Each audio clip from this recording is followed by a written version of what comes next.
Hello everyone, आज हम कर रहे हैं प्ले। तो सबसे पहले हम मीनिंग देखेंगे कि प्ले का मतलब क्या है, फिर इसके कैरेक्टरिस्टिक्स देखेंगे, फिर इसके टाइप्स देखेंगे, फिर play and it's functions means कैसे प्ले जो है वो चाइल्ड की डेवलपमेंट के अंदर हमें हेल्प करता है, किस वे से हेल्प करता है, मेंटली, फिजिकली, इमोशनली। तो वो जो है एक पर्टिकुलरली आपसे मेंशन करके भी पूछ सकता है कि आप कॉग्निटिव या इमोशनल या मेंटल वे से बताओ कि कैसे डेवलपमेंट होती है प्ले के थ्रू। अगर वो नहीं पूछता तो आप कोई कितने भी पॉइंट्स जो है इसमें मेंशन कर सकते हैं। ठीक है, तो ये जो है आपको फर्स्ट 3 भी मिला के पूछ सकता है, हो सकता है चारों ही मिला के लॉन्ग ऐसे टाइप में पूछ ले। इंपॉर्टेंट है, बहुत बार प्रीवियस ईयर्स में पूछा भी गया है, तो इसलिए हम इसको 1 बाय 1 डिटेल में करते हैं। सबसे पहले चलते हैं मीनिंग क्या है इसका। प्ले जो एक नेचुरल इंजॉयबल वे है for children to keep active, stay well and happy. ठीक है, हमें जैसे पता है जब हम खेलते हैं तो कितना नेचुरल फील करते हैं, एक्टिव फील करते हैं, हैप्पी फील करते हैं। लेकिन ये हमें बेनिफिट तब करता है जब ये फ्रीली चूजन होता है। ठीक है, जब बच्चा ही स्टार्ट कर रहा है, वो रूल डिसाइड कर रहा है, उसकी जो पार्टिसिपेशन है वो बहुत ज्यादा है। लेकिन वो अगर किसी और के द्वारा अगर रूल किया जा रहा है या उस पर स्ट्रिक्टनेस लगाई जा रही है, ऑर्गेनाइज किया जा रहा है, तब वो इतना बेनिफिशियल नहीं होता। तो इसलिए कहते हैं जब फ्रीली चूजन अगर प्ले होता है तो ज्यादा बेनिफिशियल होता है। फिर है to have a good physical और मेंटल हेल्थ। ठीक है, बहुत सारी लाइफ स्किल्स हमें डिफरेंट डिफरेंट प्लेस से सीखने को मिलती है, जो हम आगे डिस्कस करेंगे। तो इसलिए जो है अपॉर्चुनिटी जो है बच्चे को मिलनी चाहिए, एक अनस्ट्रक्चर्ड प्ले जो है जिससे वो खुद ही इन्वॉल्व हो रहा है, खुद ही चीजें बना रहा है। जैसे यहाँ पे बिल्डिंग ब्लॉक्स में बच्चा खुद कुछ भी बना रहा है, कभी घर बना रहा है, तो इसमें कुछ यही नहीं कि इसको यही बनाना है या यही करना है, ये फ्रीली चूजन है, अनस्ट्रक्चर्ड है। फिर है हमारे पास अकॉर्डिंग टू पियाजे प्ले कंसिस्ट ऑफ रिस्पॉन्सेज। कहीं ना कहीं बच्चा जो अपने रिस्पॉन्सेज करता है और रिपीटेडली उसको जो है प्ले करने की कोशिश करता है, उस चीज को बनाने की करने की कोशिश करता है। तो इससे जो है वो फ्रीली प्योरली जो है एक साइकोलॉजिकल प्लेजर को फील करता है। Now we have characteristics of play. तो फर्स्ट ऑफ ऑल प्ले कैसा होना चाहिए, सेल्फ डायरेक्टेड होना चाहिए, कि बच्चा खुद डिसाइड करे कब खेलना है, क्या खेलना है, उसके रूल्स क्या होने चाहिए, डायरेक्शंस क्या होने चाहिए, लोकेशन कहाँ खेलना है, एक्शंस कौन सा लेना है। मीन्स टीचर की इन्वॉल्वमेंट कम हो। ठीक है, बच्चा जो है खुद ज्यादा जो है उसको डायरेक्ट करे। फिर है हमारे पास एडवेंचरस होना चाहिए, मीन्स कि इस तरह से हो कि बच्चे की जो फियर है वो उसको फेस करे, वो खत्म हो वो फियर, और अपनी पोटेंशियल से वो अवेयर हो कि उसके पास ये एबिलिटीज है, स्किल्स सीखने को उसको मिले, और उसका फियर जो है वो लाइट हो। ठीक है, और अवेयर हो कि कैसे ये जो लाइफ है वो सेपरेट है ऑर्डिनरी लाइफ से। फिर है हमारे पास वॉलेंट्री और सेल्फ चूजन होना चाहिए। वही, इसको आप बच्चे को फोर्सफुली नहीं खिला सकते कि यही गेम खेलनी है। बच्चा जो खेलना चाहता है वो उसको खेलने दिया जाए, फिर ही वो जो है डेवलपमेंट जो है वो ज्यादा बेटर होती है। Now we have meaningful. जो प्ले है वो कैसा होना चाहिए, मीनिंगफुल होना चाहिए। ऐसे नहीं बस बच्चा बैठा हुआ है और कुछ कर नहीं रहा है, ठीक है, उसके सामने चीजें रखी, वो सोच रहा है कि क्या करूँ, उसको समझ नहीं आ रहा, तो ऐसा नहीं होना चाहिए। एक सेंसफुल होना चाहिए, बच्चा इंजॉय करे, प्लेजर फील करे और बहुत कुछ उससे सीखे। ठीक है, और वो कनेक्ट कर पाए, यहाँ पे चेंज कर लेना है, यहाँ पे रिकनेक्ट करना। ठीक है, एक तरह से कनेक्ट कर पाए चीजों के साथ। ठीक है, जो भी उसने सुना है, देखा है, एक्सपीरियंस किया उसको डेली लाइफ से। फिर है प्लेजर जो है, प्लेजरेबल होना चाहिए, कि जो भी गेम है उसको वो इंजॉय करे एक्टिविटी को। और कई बार ऐसा होता है कि चैलेंजेस आते हैं, जैसे कि अगर बैट बॉल खेल रहे हैं तो हार जीत का खेल होता है, तो एक प्रेशर आ जाता है, लेकिन ओवरऑल बच्चा जो उसको इंजॉय ही करता है अगर वो सेल्फ डायरेक्टेड है।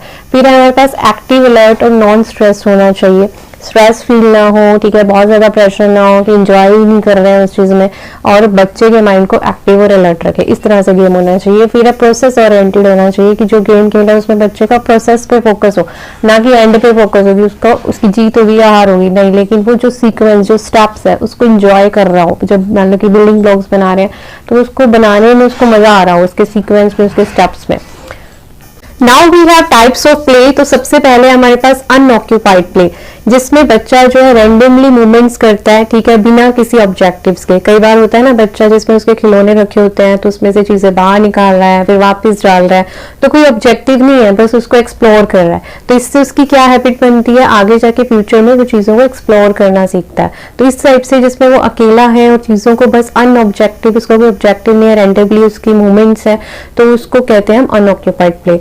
फिर है बच्चा एक इंडिपेंडेंट प्ले कर रहा है, उसमें कुछ मीनिंग है, लाइक बच्चा पजल्स बना रहा है या फिर बिल्डिंग ब्लॉक्स बना रहा है, लेकिन अकेला खेल रहा है। ठीक है, लेकिन अपने आप को एंगेज रख रहा है, सेल्फ सफिशिएंसी मतलब उसकी बढ़ रही है, इसके अंदर आत्मनिर्भर होकर उसको बना रहा है या कर रहा है। तो इस तरह के जो प्ले को हम कहते हैं इंडिपेंडेंट प्ले। तो इससे उसकी सेल्फ सफिशिएंसी जो है वो बढ़ती है। फिर है हमारे पास पैरेलल प्ले, जिसमें साइड में कोई और बच्चा भी बैठ के खेल रहा है। तो इससे बच्चा जो क्या सीखता है, सोशल नाइसिटीज और मिमिक सीखता है, मतलब सामाजिक जो कैसे व्यवहार करना है, एक दूसरे को नकल करके करके कि वो कैसे बना रहा है उसको देखकर। तो इससे बच्चा जो है आपस में एक दूसरे के साथ कैसे मिलके खेलना है वो चीजें सीखता है। Now we have associative play. इसमें जो है इंडिविजुअल बच्चे अपना सेपरेट खेलते हैं लेकिन फिर भी एक दूसरे की हेल्प करते हैं, एक दूसरे से बातें कर रहे हैं। जैसे पैरेलल प्ले में जो है वो बातें कम है लेकिन अपना इंडिविजुअली खेल रहे हैं, ठीक है। थोड़ा बहुत जो है एक दूसरे को देख लिया कि वो कैसे बना रहा है एंड दैट्स इट। बात नहीं है ज्यादा, एक दूसरे की हेल्प नहीं है। लेकिन यहाँ पे एसोसिएटिव प्ले में अपना इंडिविजुअल सेपरेट, उनके पास मान लो बिल्डिंग ब्लॉक्स है, अपना अपना बना रहे हैं। लेकिन हाँ, बीच बीच में जैसे अगर बड़ी सिस्टर है तो वो अपने भाई को हेल्प कर रही है, ठीक है, उसको सिखा रही है ऐसे नहीं ऐसे करो, या एक दूसरे से बातें कर रहे हैं, देख मैं तुमसे पहले बना रहा हूँ। इस तरह से जो है ये प्ले चलता है। फिर है हमारे पास कोऑपरेटिव प्ले। इसके अंदर है कि बच्चा जो है एक दूसरे के साथ इकट्ठे बनाता है कि चलो हम एक ही मतलब बनाते हैं, या फिर एक ही इकट्ठे जो है कुछ चीज जो है मिलके बना रहे हैं। फिर है दे जो आपस में जो है एक दूसरे को कोऑपरेट करते हैं, और फ्यूचर में जो यही संस्कार जो है उनको हेल्प करते हैं एक दूसरे को सहयोग देना। फिर है हमारे पास कॉम्पिटिटिव प्ले। इसके अंदर बच्चा जो है कुछ वही चीज है कि कंपटीशन करता है कि मैं जीतूंगा, या कुछ रूल्स रखते हैं, कुछ टर्न्स वगैरह रखते हैं कि आपकी टर्न है मेरी टर्न है। इस तरह से जो है ये प्ले होता है। इस तरह के प्ले से बच्चा जो है वो टर्न के बारे में सीखता है, रूल्स के बारे में सीखता है, फंक्शंस के बारे में सीखता है कि कैसे टीम के अंदर खेला जाता है। नेक्स्ट है हमारे pass on looker play. Means कि इसमें बच्चा जो है एक दूसरे को देखकर सीखते हैं, एक दूसरे को ऑब्जर्व कर नकल करके, ठीक है, वो कैसी लैंग्वेज बोल रहा है तो सेम उसके लैंग्वेज को जो है कॉपी करते हैं।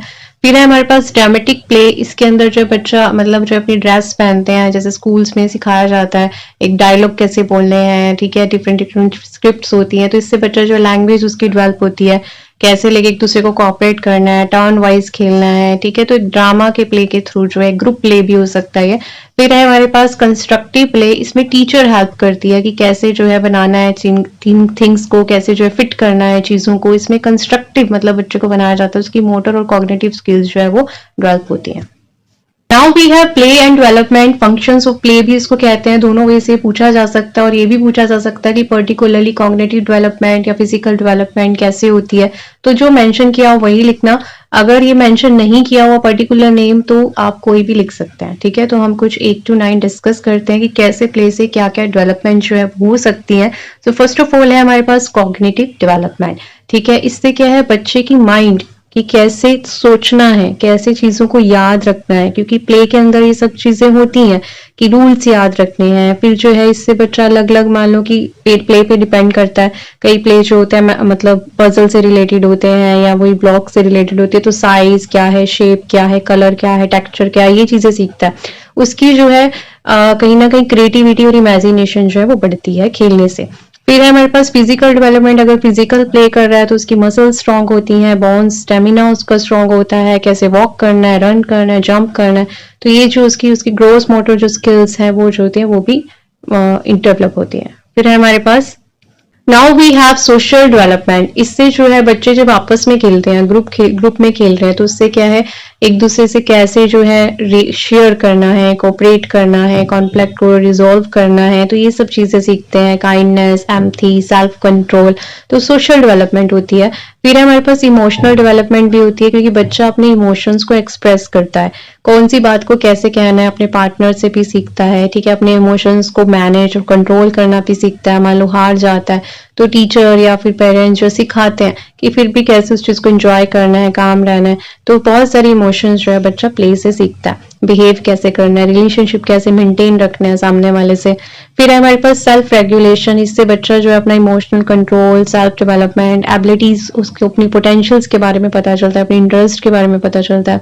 तो कैसे डिसिप्लिन से प्ले खेला जाता है, तो वो उसकी लाइफ पे भी कहीं ना कहीं इम्पैक्ट डालता है कि कैसे हमें अपनी लाइफ में भी डिसिप्लिन रहना चाहिए। तो इससे सेल्फ रेगुलेशन के बारे में उसके अंदर चेंजेस आते हैं, इंप्रूवमेंट आती है।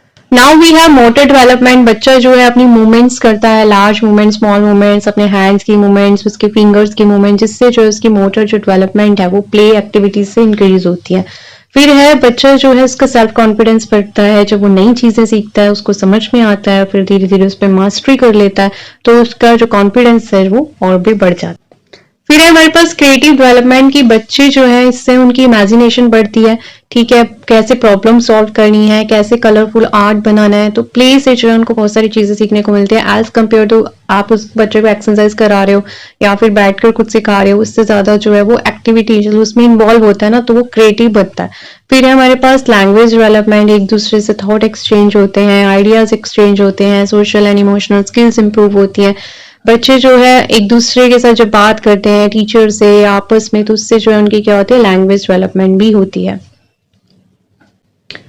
तो इसी के साथ ये टॉपिक हमारा फिनिश होता है। Thank you so much for watching, keep watching this channel, stay blessed, stay happy.